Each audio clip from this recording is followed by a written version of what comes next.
Hello, good day mga kabarkada. So for today's vlog is kakaiba naman, no? Mukbang pa rin pero nag-share lang ako ng konti bakit ganito na yung kinakain natin. Yung mga nakaraang taon is nagkaroon ako ng psoriasis, no? Na-diagnose tayo ng psoriasis. So marami siyang factor na nakakapekto, katulad ng stress, pagkain, alak, sigarilyo, na yun talaga yung mga naging buhay ko nung last few years. So naging malala na siya. So akala ko dati kasi ano lang simpleng kati-kati lang siya. Kumpisa sa ulo ko, akala ko dad drop lang, tapos gumamit ako ng iba't ibang gamot, pero hindi siya gumaling, no. Mas lumala lang siya dahil hindi tayo nagpalit nung pagkain at saka mga kagawian natin. So for this year 2024, na susubukan natin na baguhin, no, yung mga nakasanayan nating kinakain. And sabi nila kasi nasa internal daw talaga yung problema, yung psoriasis para siyang internal na sakit, no, hindi siya sa balat lang. So yung balat lang natin yung nagre-react kapag nakakakain tayo ng bawal at saka nakaka-experience tayo ng stress. So hindi ko alam po paano iwasan yung stress, no. Kasi parang dumarating lang talaga yan. May mga problema na lagi-lagi na lang nandiyan, no.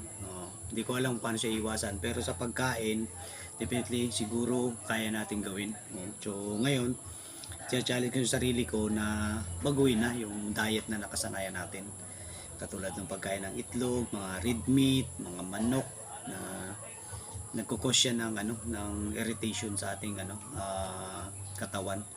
So malungkot man na isipin na yung mga nakasanayan natin na hindi na natin magagawa, pero kailangan natin gawin for sa ating kalusugan tsaka sa ating ding buhay. Kasi nararamdaman ko na ako ngayon ay 40 years old at tumitimbang ako ng 65 kilos.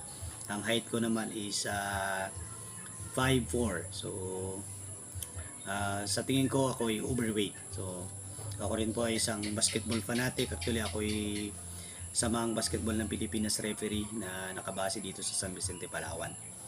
So yun yung mga gusto natin gawin at ginagawa natin everyday. At meron din akong maliit na negosyo. So ngayon ang kakainin ko is chop suey. Hinaluan ko ng tuna.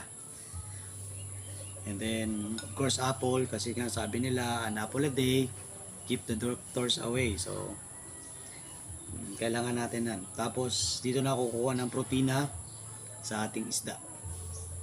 So sana ma-enjoy natin to. I challenge myself for 1 week na no rice, no sweets, no meat. So titingnan natin kung paano magre-react yung aking katawan. This is my day 1. This is my breakfast in here. So samahan niyo ako, guys.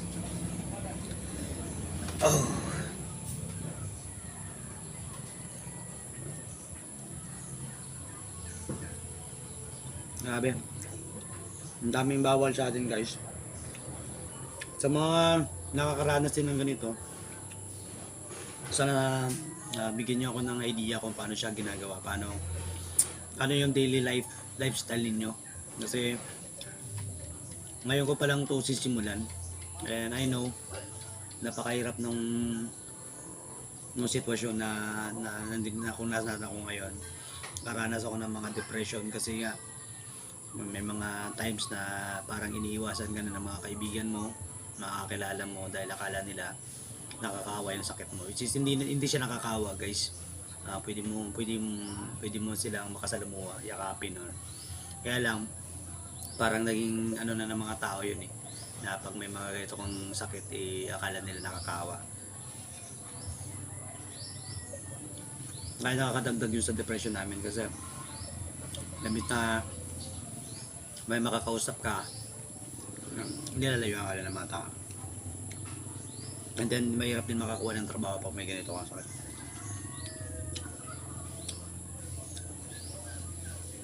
Sarap. Comment nyo rin dyan, guys, kung ano mga pwede natin kainin. Kasi yung buti na lang dito sa San Vicente maraming gulay. Kaya lang may mga gulay din na bawal eh. So nag-research pa ako kung ano yun. So kung may alam na kayo ng bawal, no, paki-comment naman po.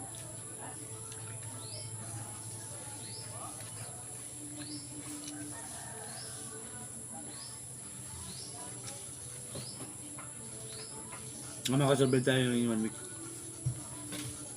1 week lang muna. Then, pag nakaya natin, tutuloy natin hanggang gumaling tayo. Nalungkot lang kasi wala talaga siyang gamot eh. So, kailangan mo lang talaga magbago ng lifestyle. Kung ano yung nakaka-trigger na pagkain, activities, huwag mo nang gawin. So, having transformation talaga to. This is my day 1. 65 kilos right now. And titingnan natin. After a week, magtitimbang tayo. Kung paano mag-react yung katawan natin.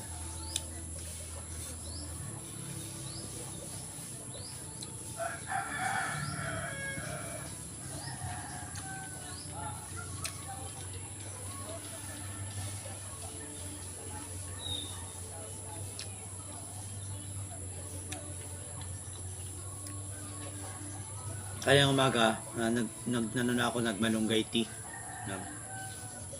Nagmalunggay tea.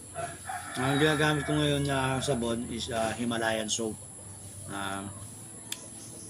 Effective naman siya kasi nung unang linggo ng gamit ko, kasi dati nag-ano talaga siya. Para siyang kaliskis, no? Parang mga liskis talaga yung katawan ko. Nung gumamit ako nung Himalayan, natanggal yung kaliskis na tapos namula. Namumula na lang siya kaya na parang sugat na eventually natutuyo-tuyo na rin siya. Kasi dati na talaga siya, dumudugo, lalo na pag nakakamot ko, dumudugo talaga siya. So yun, iniwasan ko na rin siyang kamutin. Tapos may nakapagsabi rin sa akin na magpainit sa maligo ng dagat. So far, nagawa ko na yung magpainit ngayong umaga. Parang 20 minutes to 30 minutes ako nagpainit. From 7 to 8 mga ganon ng umaga. So ngayon ay yung oras ay mga 9 na. So time na mag-breakfast.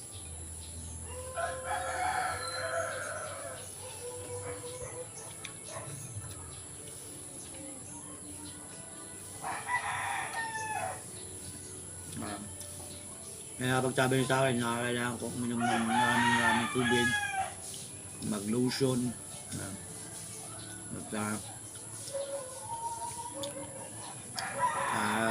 mag-yoga. Kaya lang, hindi ko pa alam paano mag-yoga. Siguro sa mga susunod na araw gagawin natin. Nakapag-walk na ako, nalati na ako tapos uminom na rin ako ng 2 ganitong tubig bago to maginting ng pagkain. So kailangan natin daw linisin yung ating bituka.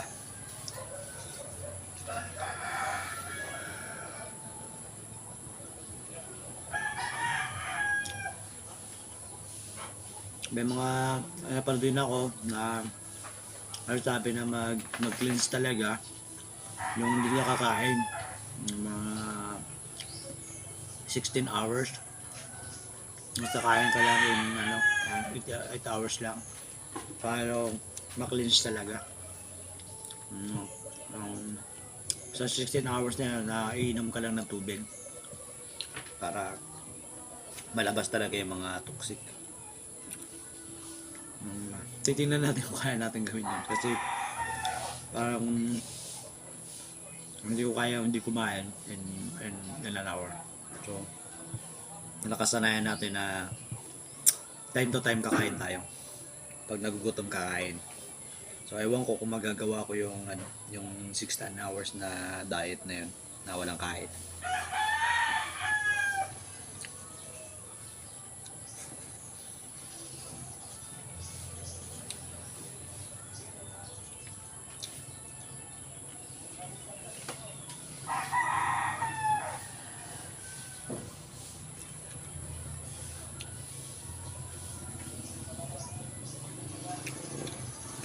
Alam ko may mga prutas din na bawal. Hindi ko lang maano kung ano. Pinya siguro kasi medyo makati yung pinya, di ba?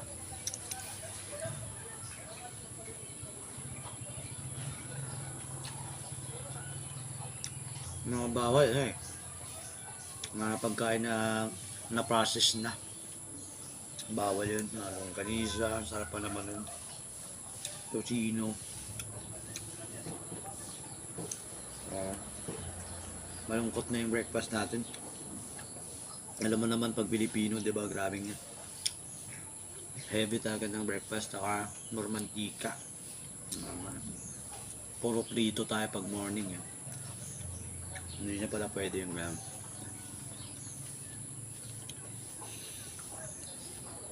kailangan natin mabuhay sa realidad na yun.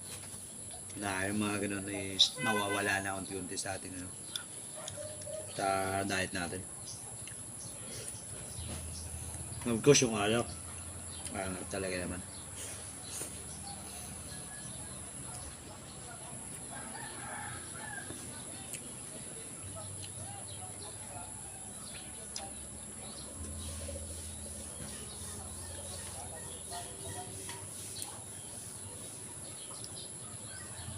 Oh, grabe. Nung una, grabe yung dandruff ko talaga. Makikita mo talaga yung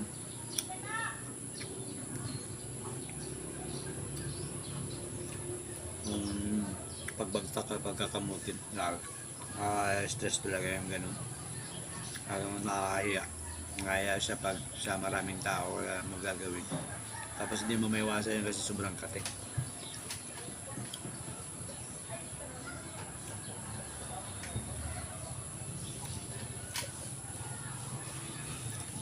Kaya okay na to.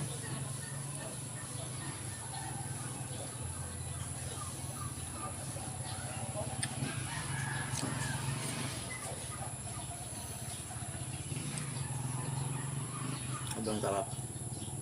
Masarap din naman. Masarap din siya. Hindi yan ako complete ng chop suey. Parang cabbage and carrots lang. Mas nilagyan ko ng tuna. Mas kunting asin. Tapos yun na. Ganun na lang siya. Eh, bawal din sa atin yung sobrang alat. Mga oysters. Bawal din.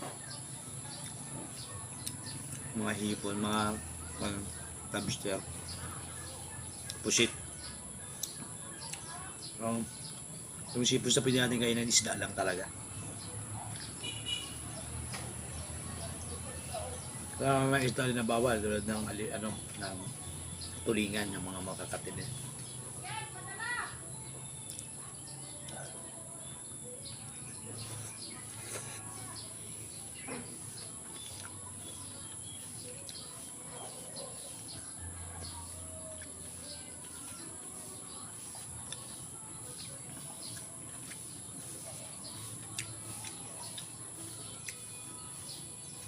Sana mabusog tayo dito at hindi ka tayo magutom. Ay, iba rin talaga yung di ba? Yung kanin. Isipin natin talaga busog na busog tayo pag kanin yung tinira natin. Ay, napakasarap naman ng kanin talaga.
Yan. Salamat sa pagsama nyo guys. Hanggang sa muli. This is my day 1. Salamat guys.